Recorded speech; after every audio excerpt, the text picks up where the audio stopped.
Hello, everyone. Welcome back to the channel News ex-USA. Please subscribe and like my videos. Today we're diving into a very intense and dramatic development. The war has reached the heart of Moscow as Ukraine hits Russia's tallest buildings. In the exterior scenario, we see that the confrontation has moved well beyond front-line war zones and right into major urban hubs. The skyline of Moscow, normally dominated by skyscrapers and high-rises like those featured in the list of tallest buildings in Moscow, is now under threat. From the outside you have tall towers, windows shattered, facades scarred, aerial debris falling, drones streaking overhead, explosions lighting up the night. The sight of high-rises in Moscow being challenged whether by drone strikes, missile hits, or debris from air defense interceptions marks a new phase in this conflict. For residents and onlookers, the contrast between a peaceful urban exterior and the new reality of war damage is stark. In some cases, drone debris or missile fragments have landed on buildings previously untouched, such as in central Moscow. The exterior picture is chilling once. Safe civilian space now directly in the sphere of combat operations. It underscores how the war is no longer confined to remote battlefields. Major population and business centers are implicated. Now let's move interior. Inside these buildings, whether they are residential towers, office blocks, or mixed-use high-rises, the situation is deeply unsettling. Picture corridors layered with dust, broken glass on the floor, alarms going off, power flickering, elevators out of service, emergency lights kicking in. In many of these tall structures, the upper floors may become inaccessible due to damage or the threat of further hits. Offices may have been evacuated mid-meeting, apartments sealed off, residents huddled in reinforced rooms, emergency services scrambling to reach high-rise floors. The psychological impact is immense. People who believed their homes or workplaces were safe facing the reality of war. Imagine a tenant on the 30th floor hearing the blast, feeling the vibration of the window frame, watching ceiling tiles drop, trying to decide whether to stay or exit via stairwell while fearing another strike. Inside an office block, you might find shattered windows in a boardroom, computer monitors off, papers coated in dust, evacuation signs flashing, security personnel directing people down stairwells. In residential lobbies, you may see families gathering with backpacks in case of evacuation, first aid kits being passed around, neighbors consoling each other. Utility rooms may be flooded, lights out, communications down. There is concern about structural integrity if a direct hit has occurred on a floor. In tall buildings, the upper floors rely heavily on elevators. If power is lost or the shaft is damaged, the only way down is the stairs. For elderly or disabled occupants, that becomes a major hazard. Fire safety systems may be compromised. Sprinkler systems may engage or fail. Fire doors may be jammed. Interior damage can mean not just the visible destruction, but hidden hazards. Compromised electrical wiring, water leaks, gas lines ruptured, risk of collapse or secondary fire. Emergency services may face a difficult time getting equipment up to high floors while the attack is ongoing. Interior spaces that were once normal are now zones of anxiety and risk. Office staff, residents, security teams. Every individual is recalibrating their sense of safety, and the routines of daily life are completely disrupted. This inside view reveals the human side of what otherwise may look like an abstract tall building hit. On the outside, the cracking of walls, the shaking of the building, the alarms, the evacuations, it transforms a city glassed hour into a frontline zone. And in a place like Moscow, where skyscrapers stand as symbols of modern business and urban life, the interior scenes of panic, displacement, and fear are especially jarring. Turning to the performance side here, in a metaphorical sense, since we are discussing buildings exposed to wartime impact rather than a product, the high high-rise structures in Moscow were built to high modern standards of engineering and safety, designed to withstand wind, earthquakes, heavy loads, and typical urban risks, but they were not necessarily designed to absorb drone strikes, missile debris, or war-related shock waves, so their performance under such stress is being tested in real time. We are seeing that their steel frames, glass curtain walls, and mechanical systems are under strain. Some high-rises may hold up well, showing resilient structural integrity even after nearby explosion shock waves. Others may suffer facade damage, shattered windows, broken mechanical floors, service interruption. The performance of emergency systems is also under scrutiny. Backup power generators, fire suppression systems, communication networks, the ability to evacuate occupants safely. In some reports, at least in Moscow, drone debris impacted buildings near the landmark exhibition center.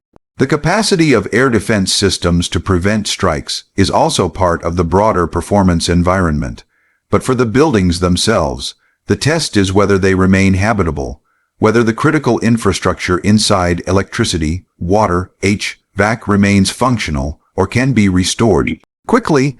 The fact that such buildings continue to be used, or at least partially used despite the threat, demonstrates a kind of performance resilience. But there is clearly significant degradation in many cases and increasing risk if the strikes become more frequent or more severe. Regarding safety features, skyscrapers and large high-rise structures typically incorporate many layers of safety: structural redundancy, fire-assistant materials, evacuation stairwells, refuge floors, emergency lighting, sprinkler systems, backup power, blast-resistant glazing in some high-risk buildings, access control monitoring systems. However, in a war context, the standard safety framework is challenged. For example, blast-resistant glazing may mitigate shattered glass entering interior spaces. But if the blast shock wave is large, or if a direct missile strike occurs, the glazing may still fail. Evacuation stairwells assume that the building remains structurally sound. If the structure is compromised or the stairwell cut off by debris or fire, evacuation becomes dangerous. Backup power systems may be knocked out by damage to the mechanical floor or by interruption of the external supply. Fire suppression systems may be overwhelmed if there is a fire from an explosion plus secondary damage to the building's utilities. In Moscow's case, the fact that drone debris and strikes are reaching major buildings implies that safety zones that were thought to be secure are no longer so. For residents or occupants, safety may now include shelters, reinforced safe rooms, alternate egress routes, rapid shutdown of critical systems, and protocol for continuing occupancy under threat. Buildings with more advanced safety features may fare better, but the increased frequency of urban target risk means all such features are under unprecedented strain. In short, while the buildings in question were built with safety in mind, the nature of the threat has changed dramatically, and safety must now be considered in a war's own sense, not just a typical urban building sense. What are the unique selling points of this situation, or the unique aspects of this development in this case? The unique factors. First, the fact that the war has reached Moscow's tallest buildings itself is unique major capital city, significant high-rise skyline, now directly affected. It signals an escalation. If the largest urban centers and iconic towers are no longer safe sanctuaries, that shifts the perception of the war. Second, the visibility. High-rise buildings are symbolic. They represent business, modernity, stability. A strike or damage to them carries psychological weight beyond the physical damage. Third, the technological dimension. Drones, long-range missiles, anti-air defense systems, interception debris. This is modern warfare intersecting with urban architecture. Fourth, the cascading effect. Once a tall building is hit or even threatened, people may reconsider living or working there. Insurers may adjust risk profiles. investment may shift away from damaged zones. Urban planning may adapt. Fifth, the cross-border implications. A Ukrainian strike or Russian strikes penetrating Ukraine reaching major towers in Moscow region implicates logistics, energy infrastructure, morale, and symbolism. For our audience, the unique selling point of this story is its dramatic shift. The war is visibly inside the urban core of Moscow, involving its tallest and most visible buildings, altering the urban fabric, civilian risk profile, and geostrategic signal. When it comes to price, in this context, we're not talking commercial retail price, but the cost human, economic, infrastructure, social. The price being paid is enormous. The cost of rebuilding damaged skyscrapers, the cost of evacuating or relocating businesses and offices, the cost to insurance markets, to property values, to urban economy. There's also the price in human terms. Residents temporarily displaced or permanently affected, casualties or injuries, psychological trauma, disruptions to services like power, water, elevators, security. For Russia, the price is also reputational and strategic. The perception that Moscow's skyline and major buildings can be reached undermines the sense of invulnerability. For Ukraine, the price is risking escalation, targeting deeper into Russian territory, potential political or military retaliation, raising the stakes further. And for global investors, there's the price of risk. Real estate in conflict-affected zones, corporate leases, insurance premiums, potential for market pull back. So when we say price, we are really acknowledging the broad cost, financial, human, strategic, of this phase of conflict. It's high and increasing. In conclusion, this development marks a significant shift in the war between Russia and Ukraine.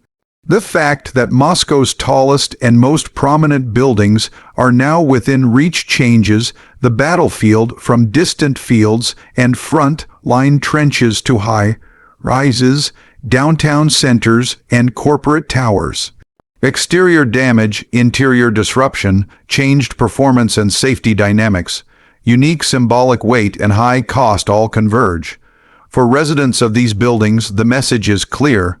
No longer can one assume the safety of high-rise urban life in Moscow is guaranteed. For businesses, governments, and civilians alike, the war has entered spaces once believed to be protected. As we continue to monitor this evolving situation, the skyline of Moscow may increasingly reflect the dynamics of strategic conflict rather than purely commercial architecture. So stay alert, stay informed, and we'll keep bringing you updates and insights from the front lines of this new urban theater of war. Thanks for watching.